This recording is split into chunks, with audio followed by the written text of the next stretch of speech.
Ratusan siswa dan guru di Makassar, Sulawesi Selatan mengucapkan ikrar janji melawan narkoba di lapangan Hasanuddin, Makassar. Hal ini sebagai bentuk perlawanan peredaran narkoba di lingkungan sekolah. Ratusan siswa dan guru di Makassar, Sulawesi Selatan mengucapkan janji melawan narkoba.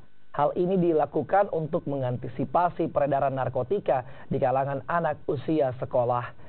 Kampanye melawan narkotika juga dilakukan oleh sejumlah instansi negara, tidak terkecuali TNI.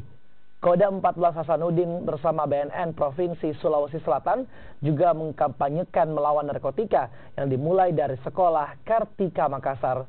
Selanjutnya, program ini akan dilakukan secara berkala di semua sekolah di Sulawesi Selatan. Sampai anak SD sekarang sudah diancam narkoba. Makanya sekolah-sekolah yang berada di bawah Yayasan Kartika Kodam 14 Hasanuddin itu wajib bebaskan narkoba.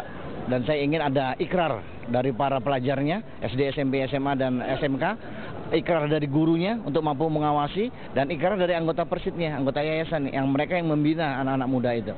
Jangan sampai salah. Bagi siapa saja yang terlibat narkoba, sama seperti TNI, saya akan keluarkan dari sekolah Kodam Hasanuddin.